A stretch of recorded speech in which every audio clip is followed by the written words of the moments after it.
나라에 관한 말씀을 나누려고 합니다. 예수님께서 사역을 시작하시면서 선포하신 말씀은 바로 하나님 나라였습니다.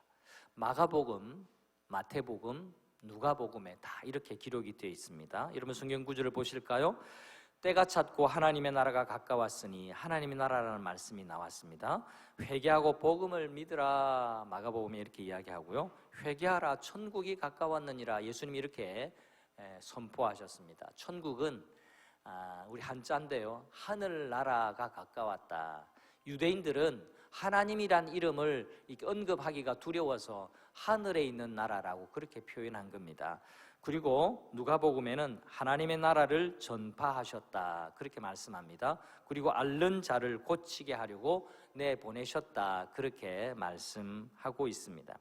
이처럼 하나님의 나라, 이 하나님의 나라가 예수님 복음 메시지의 핵심이었고 사역의 핵심이었습니다. 그런데 안타깝게도 많은 사람들이 하나님 나라에 대해서 잘못 이해를 하고 있습니다. 예수님 당시에도 그랬고 오늘날도 마찬가지입니다. 여러분은 하나님 나라를 어떻게 이해하고 있습니까? 예수님이 그토록 열정을 다해서 전파하신 하나님 나라를 제대로 알고 계시나요? 오늘 설교의 주제는 바로 이 주제입니다. 여러분이 이해하시는 하나님 나라는 어떻습니까? 하나님 나라를 죽고 나서 가는 좋은 곳, 천국 정도로만 이해하는 경향이 많은데요, 이것은 완전히 틀린 것은 아니지만 올바른 이해가 아닙니다. 우리가 죽으면 가는 천국을 하나님 나라로 해석하면, 그렇게 좁게 해석하면 심각한 부작용이 생깁니다. 죽어서 천국 가는 것이 전부라고 생각하면 지금 내가 여기에 살고 있는 동안의 책임감과 사명감을 망각하기 쉽기 때문에 그렇습니다. 그리고 신앙생활의 목표를 내가 죽으면 천당 가는 것, 그것으로만 고정해 놓으면 교회 생활을 통해서 영향력을 끼칠 수가 없는 겁니다.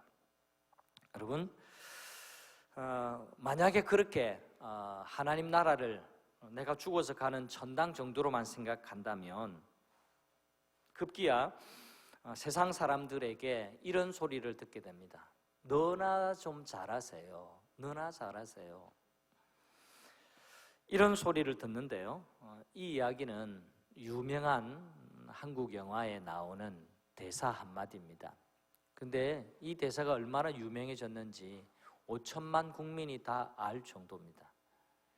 교회 다니는 당신이나 잘 아시죠?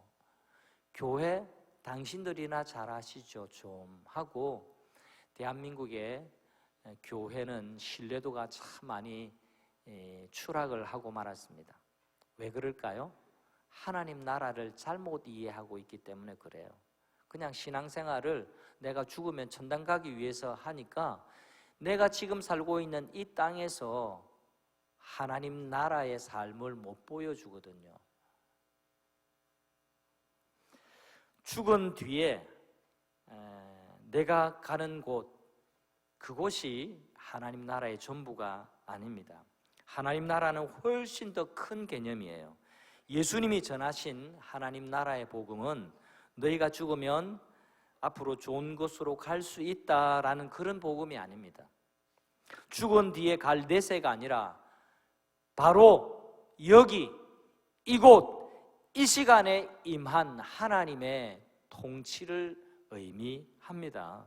예수님이 하나님의 나라를 비유로 설명하신 이유는요, 하나님 나라에 대한 오해를 바로 잡아주기 위해서입니다. 하나님 나라를 오늘 본문에는 겨자씨와 누룩으로 비유를 해서 가르쳐주고 계신데요, 이 비유의 말씀을 통해서 우리가 가지고 있는 하나님 나라의 비유를 바로 이해하고 하나님 나라를 누리는 성도들이 되시기를 바랍니다. 먼저 오늘 겨자씨 비유 속에서 그 핵심은 하나님 나라는 성장한다라는 그 특징입니다. 성경 읽다가 여러분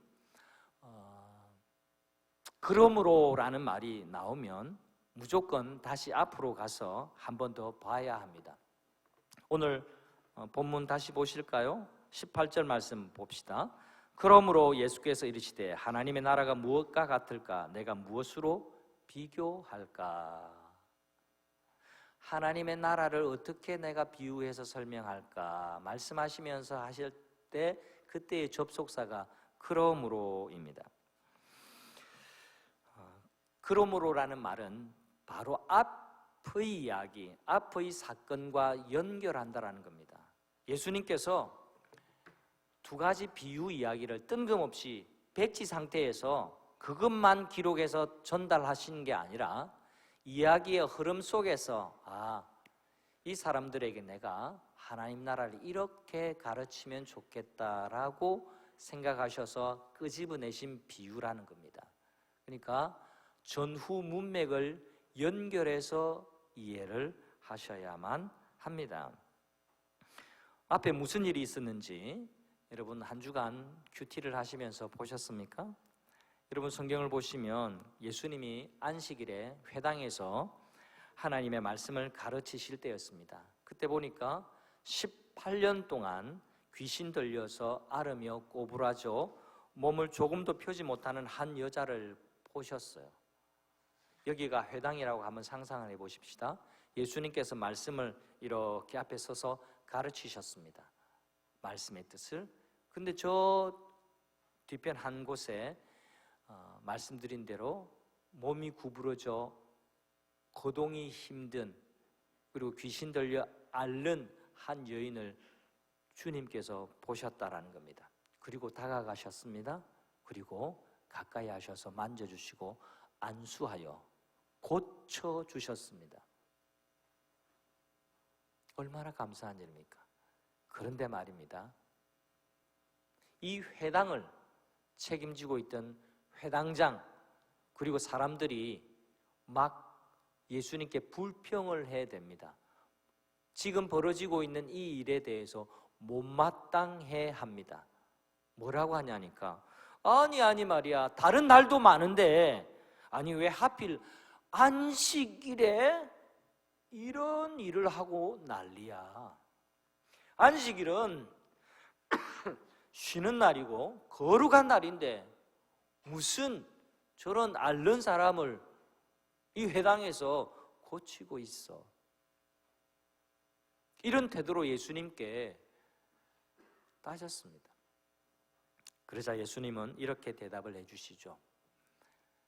너희가 말이야, 안식일이라도 외양간에 있는 소나 나귀를 끌어다가 물을 마시게 하지 않니? 그런데 18년 동안이나 사탄에게 매여서 고생하던 이 아브라함의 딸을 내가 풀어주고 자유케 하고 고쳐주는 것이 뭐가 문제냐 이 사람들아 라고 말씀하시고 난 다음에 그러므로라는 말씀이 나옵니다. 그러므로 내가 하나님의 나라가 무엇과 같은지 어떻게 비유할까라고 말씀하시면서 겨자씨의 비유를 말씀하시고 누룩의 비유를 말씀하셨던 겁니다. 먼저 성경에 나오는 식물 겨자씨에 대해서 한번 알아볼 필요가 있는데, 오늘은 시간상 이 두 가지 비유 가운데 겨자씨 비유 하나만 여러분께 말씀을 드리겠습니다. 여러분 화면에서 보시는 것처럼 저게 겨자씨 나무인데요, 겨자 나무인데 식물학자들은 식물마다 이렇게 우리가 부르는 이름이 있고 학술명이 있잖아요. 학명이 뭐라고 되어 있냐니까 프라시카 니그라라는 이 학명을 가진 겨자씨 나무입니다. 이게 바로 예수님이 말씀하신 겨자나무라고 생각을 식물학자들은 생각하고 있는데요. 이 식물은 이제 2m 이상, 또 많이 자라면 한 3m 정도까지 자랍니다. 이 겨자를 가공해서 향신료를 추가하면 머스타드 소스가 되고요. 또 겨자 가루를 발효시키면 매운맛이 올라오는데 그게 시중에 파는 매운 겨자라고 말합니다. 여러분 사진에서 보시듯이 이 겨자나무가 뭐하고 비슷한 것 같아요?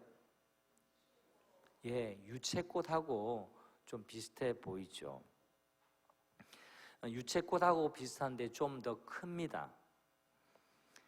유채꽃처럼 1년생 식물입니다.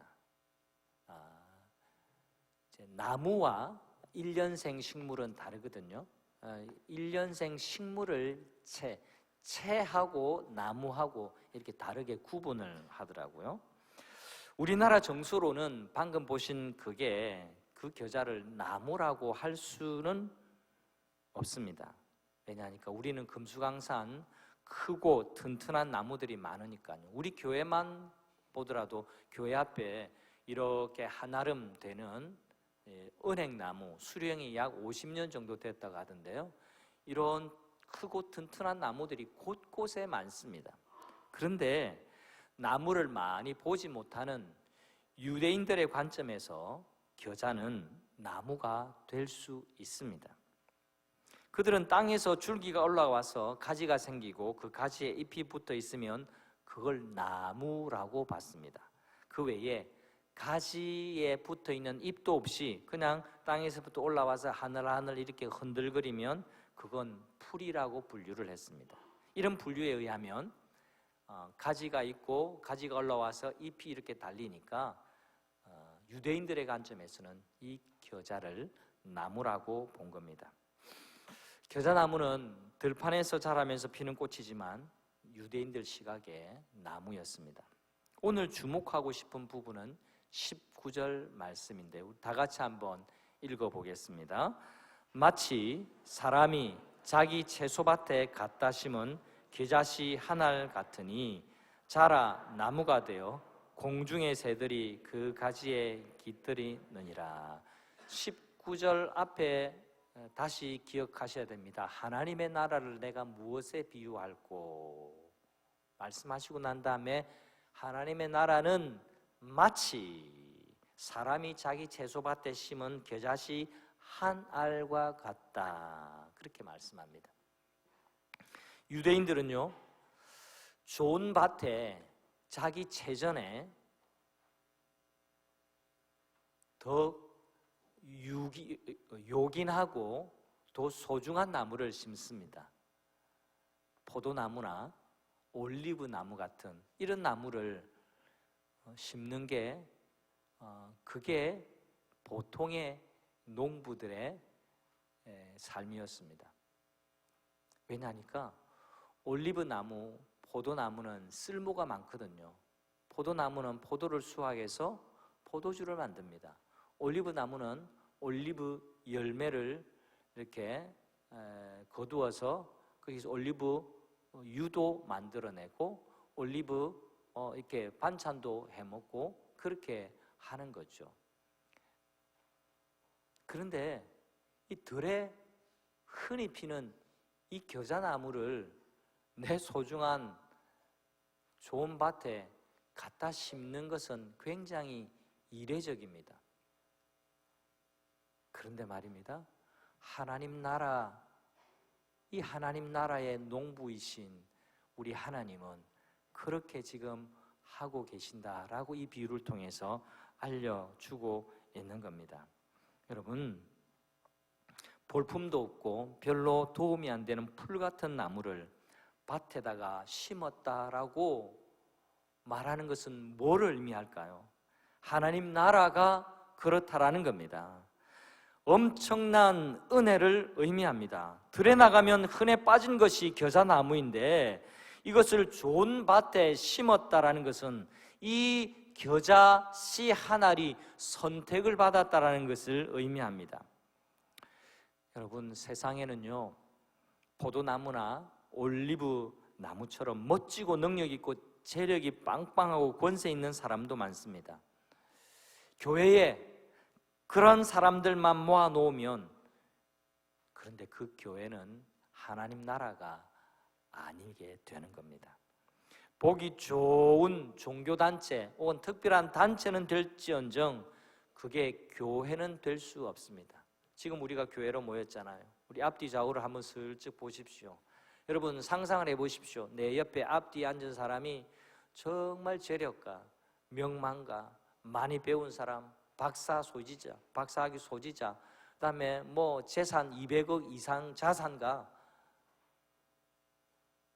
장관 출신의 집안, 국회의원 이 집안에 있고 막 이런 사람들만 여기에 모였다라고 한번 생각해 보십시오. 그럴 리도 없지만 교회는 그런 곳이 아니라는 것입니다. 교회는 들판에 그냥 허드러지게 피어있는 겨자 나무와 같은 사람들이 들어와서 하나님의 소중한 돌보심을 받으면서 하나님이 옮겨다 심어 놓으시면서 물 주고 가꾸는 곳이라는 것을 우리 주님께서 그렇게 가르쳐 주고 계신 겁니다. 여러분, 나를 한번 생각해 보세요. 여러분 자신을 한번 생각해 보시라는 겁니다. 별 볼 일 없는 나 같은 사람에게 주님이 찾아오셔서 불러주시고 택하여 주셨습니다. 아멘이십니까? 별로 아멘에 감동이 별로 없으신 것 같아요.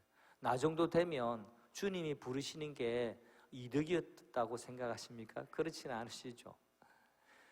별 볼품 없고 쓸모없는 연약한 나 같은 사람을 우리 주님이 이렇게 불러다가 여기에 심어 놓으신 겁니다. 그것도 좋은 밭에 옮겨다 심어 놓으시고 물도 주시면서 잘 자랄 수 있게 보호해 주시고 경작하십니다. 이게 놀라운 은혜입니다. 여러분 19절 말씀 다시 보세요. 겨자씨 한 알과 같으니 특징이 있습니다. 자란다라는 겁니다. 자란다. 겨자씨 한 알이지만 좋은 밭에 옮겨 놓고 그게 농부의 돌봄과 보살핌 가운데 자란다 그렇게 말씀합니다. 자라서 이 겨자씨 나무 틈틈이 속으로 새들이 깃들여서 거기서 쉬어가고 거기서 비를 피하고 거기서 바람을 피하고 거기서 햇빛을 피하고 그렇게 쉼을 누리고 간다 그렇게 말씀을 하고 있습니다. 정말 좋은 나무들이 많은데 나를 선택하시고 하나님 나라에 나를 데려다 놓으신 것이 얼마나 감사한 일인지 모릅니다. 여러분 우리가 매주마다 예배드리러 이 자리에 나올 때마다 그 감사와 그 감격이 우리에게 넘치기를 간절히 소원합니다.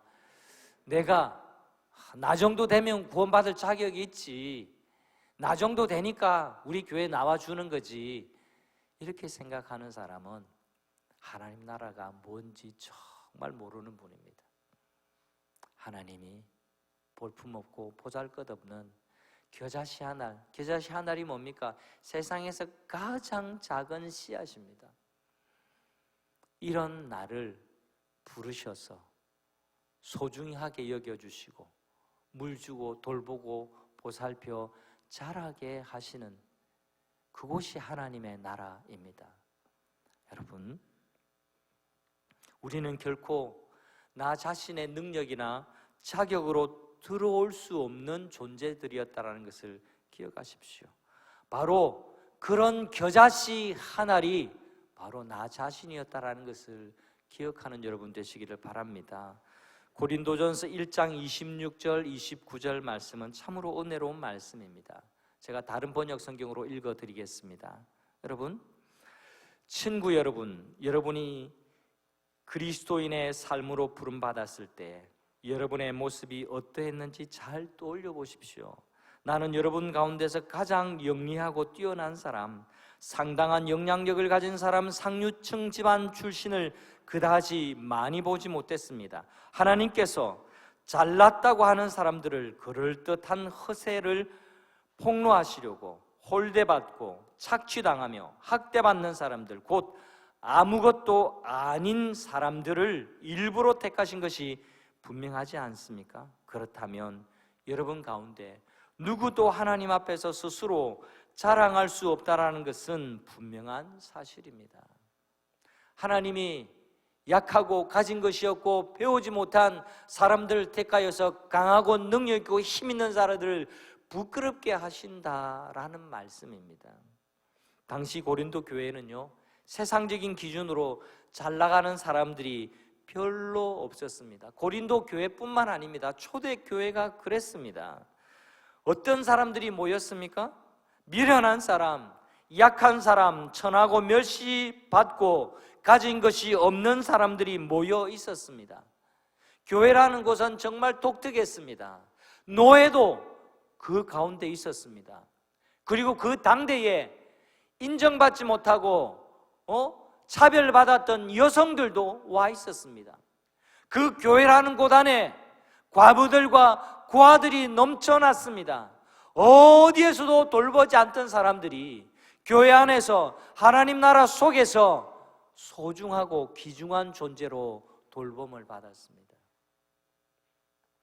하나님이 멋진 하나님 나라를 만들기 위해서 세상에 70억 인구 가운데 제일 잘 나가는 사람 1, 2만 명 추려가지고 그 사람들을 따로 모아서 교회를 이루신 것이 아니라 정말로 가련하고 비천하고 없고 그 다음에 다른 사람에 비해서 내세울 것이 없는 사람들조차도 하나님께서 택하시고 부르셔서 하나님의 나라가 되게, 하나님 나라 백성이 되게 하시는 것이 얼마나 큰 은혜인지 모릅니다. 그게 하나님의 계획이고 하나님의 구원의 방법입니다.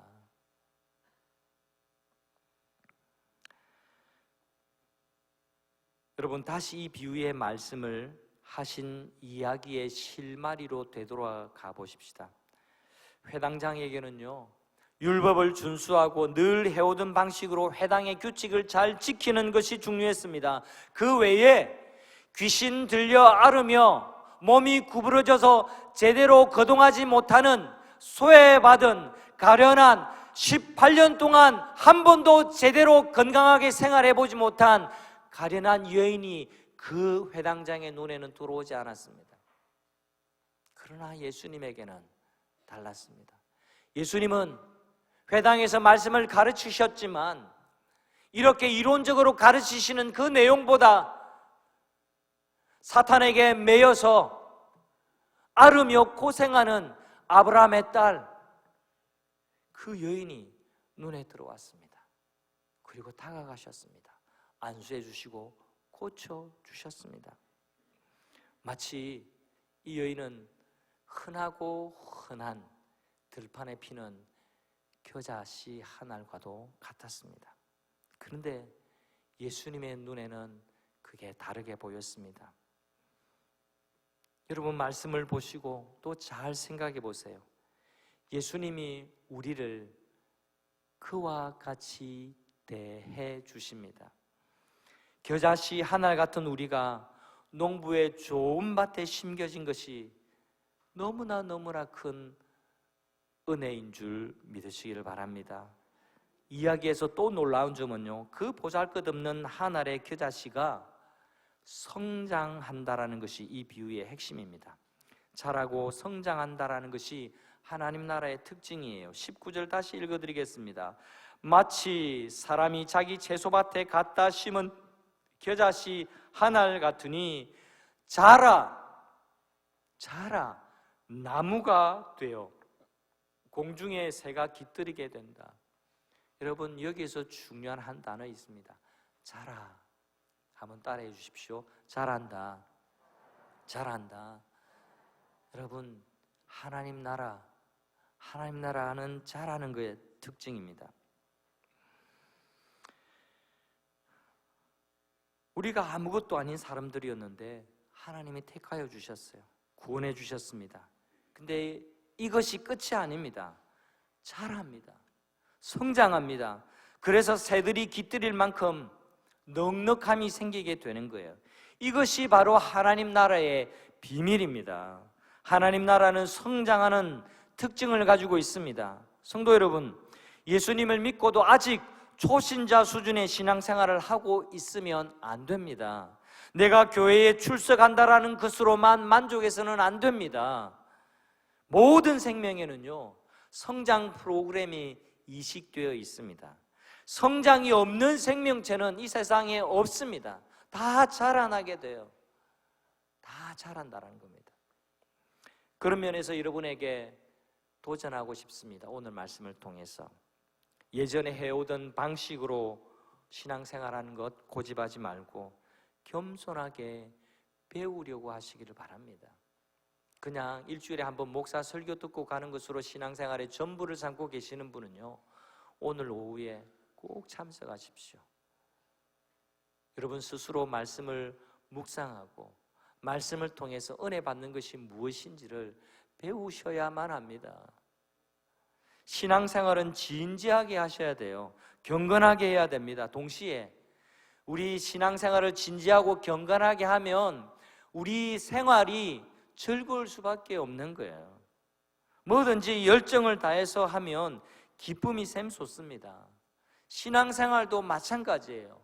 무슨 일을 해도 즐겁게 의욕 넘치게 할 때의 생산성이 올라가는 것처럼 우리 신앙생활도 그냥 마지못해 자리 앉아 있는 것으로 있다면 여러분 하나님 나라가 무엇인지 그 맛을 알 수가 없는 겁니다.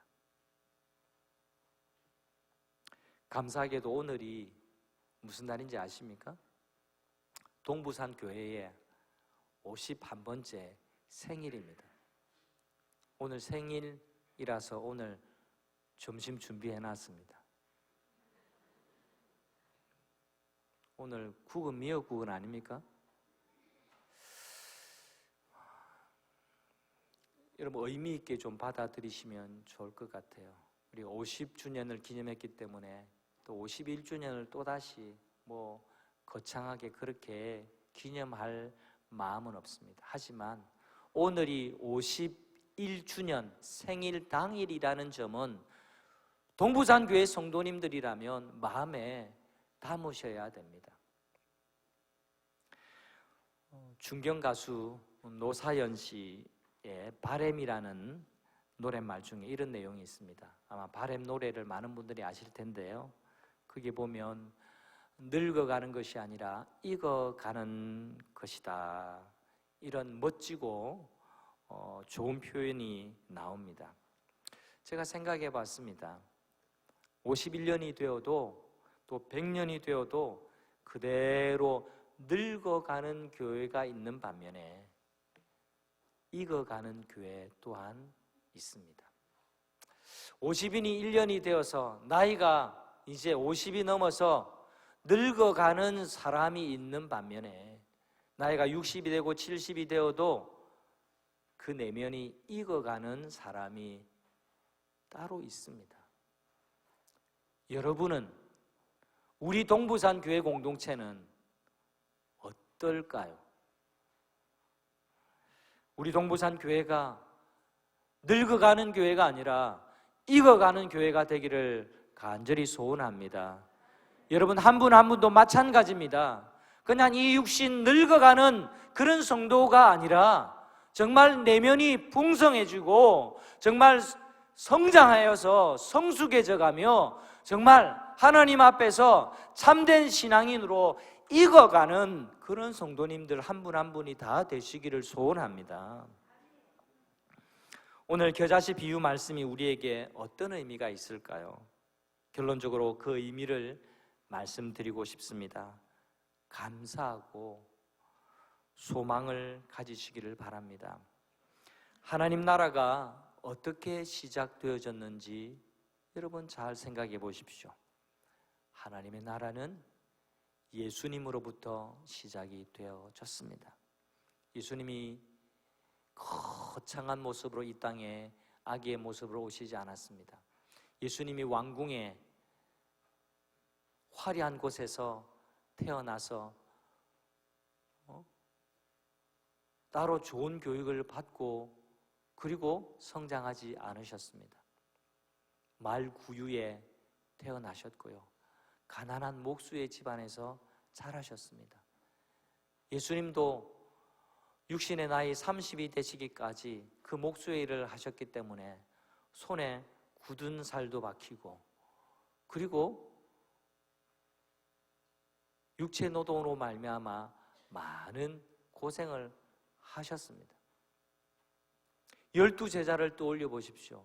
12제자 가운데 특별하게 잘난 사람이 없어요. 모두 다 평범했던 사람들입니다. 아니, 평범함보다 조금 덜한 사람들도 있었습니다. 그런데 말입니다, 하나님의 나라가 점점 자라났습니다. 사도행전을 보십시오. 제자들, 그리고 초대교회 성도들, 그리고 세워지는 교회들의 모습을 보십시오. 점점점 자라나서 이방인들이 하나님 나라 속으로 들어오게 되어지고 구원받는 일들이 많아졌습니다. 세상에 다시 없는 사람들의 모임, 에클레시아, 세상으로부터 부름을 받은 사람들의 모임이 되어져서 세상의 법칙이 아니라 하나님의 법칙으로 살아가는 독특한 공동체가 되어졌습니다. 그 당시에 인정받지 못하는 아이와 여성들, 병든 사람들, 노인들, 이런 모든 사람들이 교회 안에서 돌봄을 받고 소중히 여김을 받고 함께 주의 말씀으로 교제하고 떡을 떼며 서로 돌보고 서로 사랑을 나누고 함께 하나님의 나라를 세워갔습니다. 그리고 복음을 전파했습니다. 건강한 사람, 있는 사람, 많이 배운 사람들, 그들을 향해서도 이 미련해 보이는 복음의 말씀을 증거했습니다. 그 결과가 오늘 우리 동부산 교회예요. 우리 또한 그 복음의 말씀을 듣고 믿어 교회를 이루게 된 것입니다. 그들의 외적인 조건만 볼 때는요, 세상을 바꿀 힘이 있었을지 의심스럽습니다. 하지만 하나님께서 그들을 사용하셨을 때 정말 놀라운 일이 벌어졌습니다. 그들은 세상을 바꾸어 놓았습니다. 이렇게 하나님은 연약한 우리를 부르셔서 하나님의 놀라운 일에 사용하신다라는 사실을 믿으시기를 바랍니다. 그래서 교회가 영광스러운 겁니다. 교회에 이 바깥 건물에 금붙이를 갖다 붙여야 교회가 영광스러운 게 아니라 이런 사람들로 말미암아서 이런 사람들을 통해서 복음이 전파되고 하나님이 어떤 분이신지 증거가 되어지며 소중한 복음의 말씀이 실천되는 것을 세상에 보여주는 것을 통해서 교회는 영광스러워지는 겁니다. 하나님이 살아계시는 것을 보여주는 것을 통해서 우리의 착한 행실을 통해서 하나님이 영광받게 하시는 겁니다. 이 놀라운 하나님의 일에 동참할 수 있음을 감사하시고, 그리고 그러한 일을 우리 동부산 교회가, 우리 성도들이 잘 감당할 수 있기를 소망하는 여러분 되시기를 바랍니다. 예수님이 부활하시고 승천하셨습니다. 그리고 다시 오실 것이라고 우리에게 약속해 주셨습니다. 이미 하나님의 나라는 이 땅에서 예수님이 오심으로 시작되어졌습니다. 그리고 주님 다시 오실 때에 온전하고 완전한 하나님의 나라가 완성될 것입니다. 그 사이에 우리는 소망 중에 감사하고 충성하면서 그 나라, 하나님의 나라를 기다리며 또 하나님의 나라를 세워가는 성도들이 되어야 될 줄 믿습니다. 그러한 성도들 한 사람 한 사람이 다 되시기를 우리 주님의 이름으로 축원합니다. 우리 함께 찬양할 텐데요.